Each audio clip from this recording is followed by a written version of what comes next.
Today we're going to talk about the fact that luck is the residue of design. From the surface, people often think that a team or organization who realizes a dream that oftentimes people can lose sight of, and they think that it's due to some magic or luck, but often they can't see the long-term vision that success was connected to. The magic was often in the intentional design that made the moment even possible. And so we're going to talk about the fact that luck is the residue of design.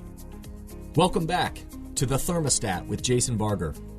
If you're currently on a commute, a walk, or just a micro break in your day, glad you're making time to step back, to think, and to reflect on the next steps on your journey. I've never been more convinced. The best leaders and team cultures in the world are the ones that make time to step back and calibrate their thermostat.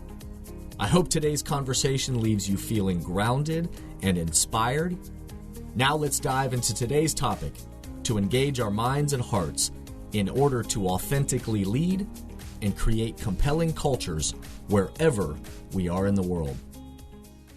Hey everybody, it's Jason, and welcome back to the Thermostat podcast, wherever you are and however you're coming to the podcast today. Welcome back. So glad you're here. We have passed the 100 episode threshold, and so if you're somebody that's been an OG that's been with us from day one, welcome back. So glad that this continues to resonate with you and add value to you in your life and work. So thank you, and welcome back. And to anybody out there who's new to the podcast, I'm so glad you're here. Welcome. Excited that this continues to grow and spread, and so welcome, and I hope you're excited for the next path, all the episodes that are still to come.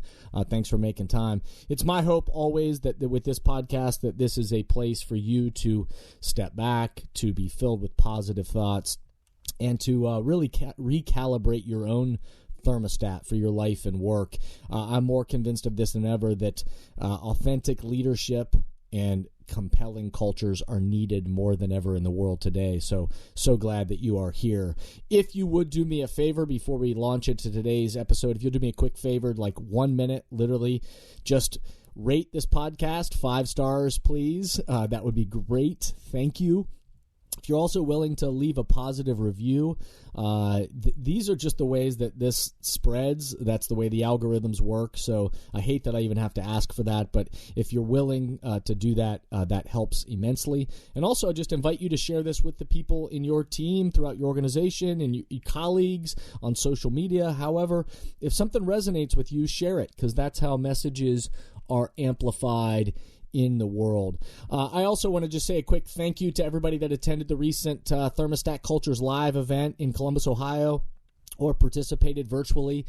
It was another powerful day, and so excited about that. If you weren't a part of it, I invite you to check out the recap episode just a couple episodes ago, and you'll hear the energy, the spirit in the room was really fantastic. So excited about that. This season, we've been talking about the future of work, and that phrase that everybody's been talking about. We've been identifying that all of us together are going to be people that are going to co-create together. The future of work, frankly, is still being created by all of us. We're going to set the norms. We're going to be people that are going to shape how our teams and organizations function. So that's an exciting time to be shaping that. And even in the midst of rapid change, like the great resignation that we've been talking about, the big shift, the war for talent, remote work, all of those things, it's still, no matter what is happening around us, we have to control what's within our control. And still, the teams and organizations that are able to engage the minds and hearts of their people are going to be the ones to successfully navigate their way through the world today. So excited to carry these conversations forward. And of course, all of these episodes build upon one another, are linked to each other. So I love the fact that you can go back and listen to all these things, and so glad you're here. Today we're going to talk about the fact that luck is the residue of design. Luck is the residue of design. From the surface, people often think that someone who accomplishes something significant, or a team or organization who realizes a dream, that oftentimes people can lose sight of, and they think that it's due to some magic or luck, in the moment. but often they can't see the long-term vision that success was connected to. The magic was often in the intentional design that made the moment even possible. And so we're going to talk about the fact that luck is the residue of design. Branch Rickey, the American baseball player and sports executive back in the 50s and 60s, he was the one who was instrumental in breaking the color barrier in professional sports when he signed the first black baseball player, Jackie Robinson. He was instrumental in just smashing that kind of color barrier when he made that decision to hire Jackie Robinson. And Branch Rickey once famously said, "Luck is the residue of design." Luck is the residue of design. So let's think about that. First, luck, in his words, luck. Luck wasn't just lucky in his mindset. You know what I mean? It happened to those who luck showed up for people. It happened to those people who were prepared, who had intentionally put themselves in position with preparation for the moment. And so in his words, that luck wasn't just something, lucky. That the people that experienced what we refer to as luck were actually people that put themselves in position, intentionally had prepared, and were ready for something to happen and be ready for that moment when it was their chance to shine. The other word that we're focusing on today is design. And the way he would talk about it is there is intentionality and a structure to bringing a vision to life. Whether you're sitting back and you're thinking about this, whether you're a professional athlete, again, like Branch Rickey in his world back then, that's what he was focused on. So maybe you're a professional athlete. I know there are some that listen to this podcast, or you might be an entrepreneur. You might just be thinking about this from the position of a husband or a wife or a friend or a community leader. You may be thinking about it your own department or the fact that you're a leader for your team. Bringing a vision to life is about becoming the architect of design for the vision you have. Bringing a vision to life is about becoming the architect of design for the vision that you have. And as we've talked about before, and again in my book, Thermostat Cultures, I talk about the 6 A's of leading change, and it's worth mentioning again. And again, there's whole episodes you can go back and listen to that are focused on this, that leading change all follows the same pattern. And it's worth mentioning because, again, design and a process and leading change, actualizing a vision, we have to remember that it all follows a process. And it's what I refer to as the 6 A's. We've got to be able to assess, be honest about where we are on the map, where we are currently at point A. We've got to be able to align ourself with that vision and or align other people. Why are we even doing this? And what kind of team are we trying to create? We need to aspire. We got to be able to paint the vision. So aspirationally, what is that vision for where we want to go? Then we've got to be able to articulate it. We've got to be able to tell that story to one another about what we're trying to create. And then we got to go tie it to action. We got to put actions into place. And then lastly, we've got to anchor it, which it becomes a habit, becomes part of our operations. So on previous episodes, we dive further in that if you want more about the 6 A's. But I bring that up just to remind us that we can't skip the steps.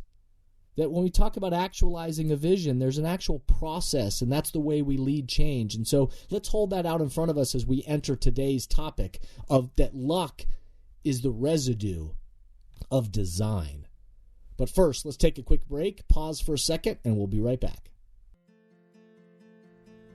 Many teams and organizations right now are realizing they need to do both. They need to engage the minds and hearts of their people in person, bring people back together in person, and continue to engage the minds and hearts of their people virtually. So whether you're planning that next event, that power in congregation, the power and the energy that comes from bringing all your people into the same room, into the same space for that important meeting or conference, and you need a powerful keynote speech or facilitated team discussion or facilitated conversation that is the currency for change about leadership about the culture that you're trying to create together, or the mindset that is needed to navigate all that is in front of you, whether you're planning that in person or you need to do that virtually, I hope that we can be a resource to you and support you in that effort. If so, contact us at jasonvbarger.com, at jasonvbarger.com, if we can partner with you to help engage the minds and hearts of your people in these important times. So if luck is the residue of design, and we all want to experience, we know this, we all want to experience kind of the fortunate luck where it feels like something lucky happens to us. We all want that. But what can we do to help design, help be the architect for the life and the work that we want, and prepare ourselves so that when those moments arrive, maybe luck is the residue of an intentional design? So we acknowledge the 6 A's of leading change, the process that it requires to lead change of any kind. We referenced that earlier just so we have that in front of us. But here are a couple of other reminders that are certainly related to the 6 A's, but reminders of how we intentionally prepare or become that architect of design for the future that we're trying to create. The first one is we got to remember to paint the vision. We got to paint the vision. What is it that you want for your life? What is it that you want for your team, for your organization? What is it that you want to be different in the future? And we have to be able to paint the vision of what is that? What is that we're striving for? Where are we trying to go? What does the future look like that we want to be a part of creating? And we have to first remind ourselves that we have to be the ones to paint the vision. Then after we can paint that vision, we also have to recognize that we have to be able to articulate it. We have to be able to tell the story of where it is that we're trying to go. So if you can't describe it to yourself, if you can't describe it to other people, if you can't describe it to your team members or the people around you, then you can't be surprised when it doesn't exist. So not only painting the vision, but articulating it is hugely important. And then, of course, that there has to be strategy. So we have to strategize. So not just do we have a vision and can we articulate it, but what's the game plan? What is needed to put your vision and put you into the position to be successful?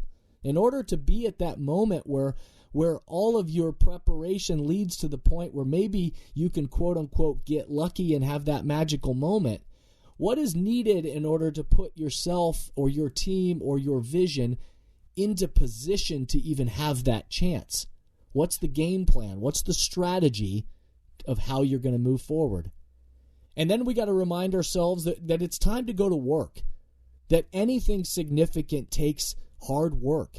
Progress takes all of us rolling up our sleeves, some grit, intentionality. So we've got to dive into the craft. Whatever it is you're trying to accomplish, dive into the craft to practice, to develop, and to put actions into motion. So whatever that vision is, we've got to then not just sit back and hope it happens, but we've got to dive into the craft. We've got to go to work. We've got to put actions. We've got to take steps in order to move in the direction of that vision. Another reminder is we've got to track progress along the way. We have to, along the way, if you like a hiking metaphor or analogy, then we've got to acknowledge guideposts along the way that symbolize and show us that we're making progress. So not only dive into the craft and go to work and start intentionally moving in that direction, but make sure that we're taking time to step back and identify and where we are at guideposts along the way that symbolize and show us, hey, we're making progress. And we know that we're still on track for that ultimate vision that we have. And then lastly, I'll just remind us that we have to believe. We have to stay ready, but we've got to believe that it's possible. That vision that we have, believe every day and remind ourselves that it is possible. We got to have a strategy. We got to go to work, dive into the craft. We got to be able to tell the story to each other, but we've also got to continue along the way with each step, even in the midst of challenges. We've got to stay ready and believe that it's possible and prepare for the moment that once we get that moment and it shows up and we get that chance, we're ready because we've prepared for it along the way. Luck is the residue of design. It won't always play out exactly how you imagined, of course. Our visions never play out exactly how we imagine them. But the design, what are we aiming for? What are we trying to create? Again, whether that's for your life or your work, will prepare you to be your best when that moment does arrive. And we know that our lives, our work are made up of a series of moments. And so that design, that architecture will allow us to be our best when those moments arrive. When luck, quote unquote, shows up, it will be because of intentional design that happened well beneath the surface in the foundation of that vision that you had. And remember, calibrating our own personal thermostat for our own awareness, our own response, and certainly calibrating our response, our social awareness of the people around us, and the development of those relationships as a team. We are the thermostats. Our own internal temperature sets a temperature externally for other people based on our own response and based on our own behaviors, our own actions of bringing that vision to life. So as always, let me leave you with a couple of questions to ponder along the way. What is your vision for the future that you want to create? What is that vision? What is the dream that you want to come true? What is your game plan and first actions that are needed to begin? How you show up and the questions you ask and your intentionality behind it will mark the path that you end up walking. So, as always, thank you for being a part of today. I hope you'll continue to keep joining in. On the next episode, we're going to be talking about, right before the holidays, talking about stepping back. Make sure that you set time to refuel and share the love with the people around you.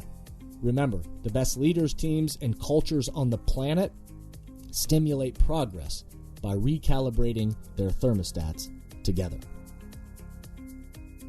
Thank you for listening to today's podcast, and I hope the messages and questions stimulate positive change along your path. As always, if these messages resonate with you and add value to your life, I hope you'll help amplify them throughout the world. Please rate, comment, and share on whatever podcast or social media platform you're using. And share this podcast with the people in your life or work who should be part of these conversations. That way, this spirit does, in fact, spread.